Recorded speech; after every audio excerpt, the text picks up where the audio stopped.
Assalamualaikum warahmatullahi wabarakatuh. Perkenalkan, nama saya Lian Salinding dengan NIM A1J1181048 dari kelompok 3. Video ini merupakan tugas laporan dari mata kuliah Anatomi dan Fisiologi Manusia yang diampu oleh dosen Bapak Mustamin Balumbi, SPD, MSI, dan asisten pembimbing praktikum Firhan Sahid, dan dengan judul praktikum sistem sirkulasi. Baik, langsung saja saya akan menjelaskan tentang sistem sirkulasi. Nah, pada sistem sirkulasi dibangun oleh darah sebagai medium transportasi tempat bahan-bahan yang akan disalurkan, dilarutkan, atau diendapkan. Nah, sistem sirkulasi ini berperan dalam homeostatis dengan berfungsi sebagai sistem transportasi tubuh dengan mengangkut oksigen, karbon dioksida, zat-zat sisa, elektrolit, nutrisi, dan hormon dari satu bagian tubuh ke bagian tubuh yang lain. Nah, organ utama penyusun peredaran darah yaitu jantung dan pembuluh darah. Nah, pada jantung ini berfungsi sebagai memompa darah agar mengalir ke seluruh jaringan tubuh. Nah, pada pembuluh darah berfungsi membawa darah dari jantung ke jaringan, kemudian kembali ke jantung. Pembuluh darah utama ada 3 macam, yaitu arteri, vena, dan kapiler. Nah, pada gambar ini ada gambar arteri, vena, dan kapiler. Nah, pada pembuluh nadi atau arteri, ini berfungsi membawa darah meninggalkan jantung. Nah, arteri ini memiliki fungsi yang tebal, kuat, dan bersifat elastis.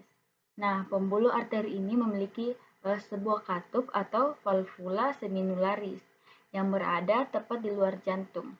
Nah, letak pembuluh nadi biasanya di dalam tubuh, hanya beberapa yang terletak di dekat permukaan sehingga dirasakan denyutnya. Nah, arteri ini terdiri dari 3 lapisan, yaitu lapisan tunika eksterna atau adventitia ini ya.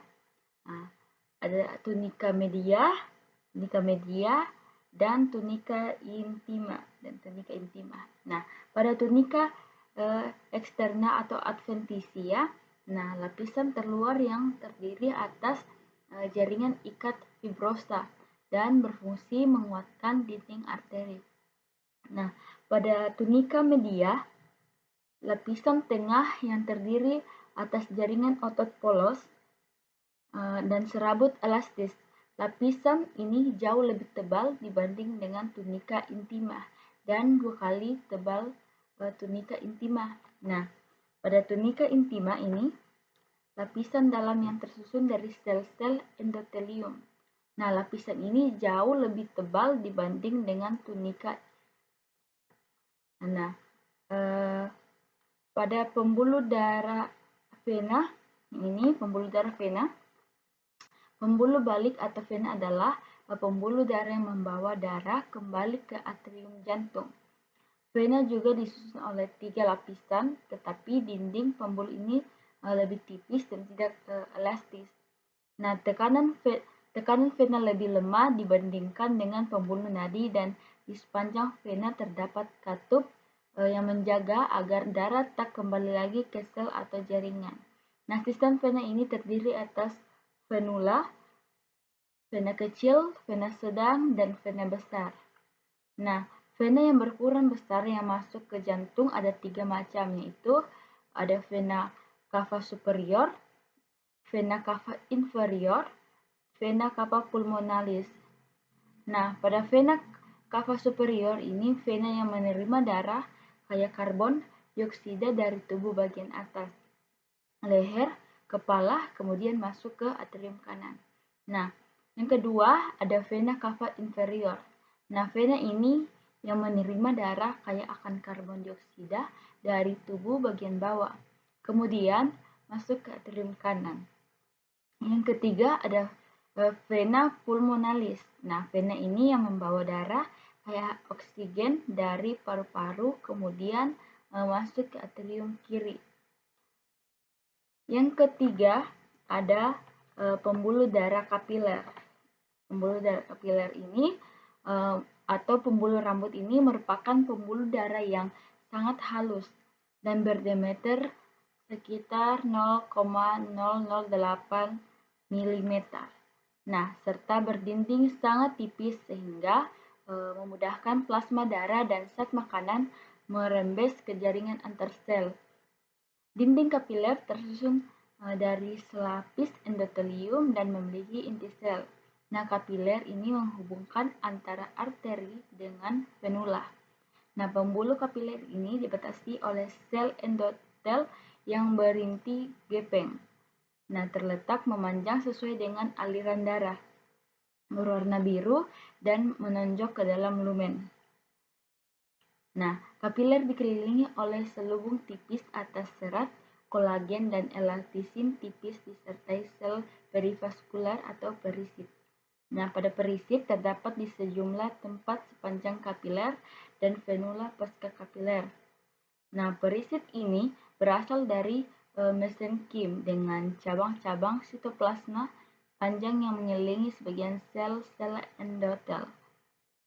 Nah, pada kapiler ini terdiri dari 3 jenis, yaitu kapiler kontinu atau somatik, kedua kapiler bertingkap, dan ketiga kapiler sinusoidal.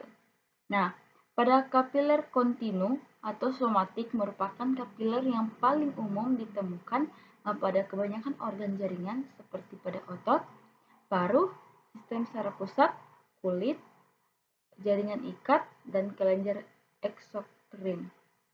Yang kedua ada kapiler bertingkap.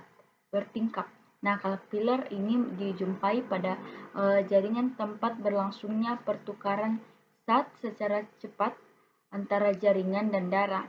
Misalnya pada mukosa usus, kelenjar endokrin, glomerulus ginjal, dan pankreas. Nah, pada yang ketiga, kapiler sinusoidal. Nah, kapiler ini terutama ditemukan di dalam hati dan organ hematopoietik, nah, seperti sumsum tulang dan limpa. Kapiler berkelok-kelok dengan diameter antara 30 sampai dengan 40 mikrometer yang melambatkan aliran darah. Baik, itulah tadi penjelasan saya tentang sistem sirkulasi. Lebih dan kurangnya mohon dimaafkan. Sekian dan terima kasih.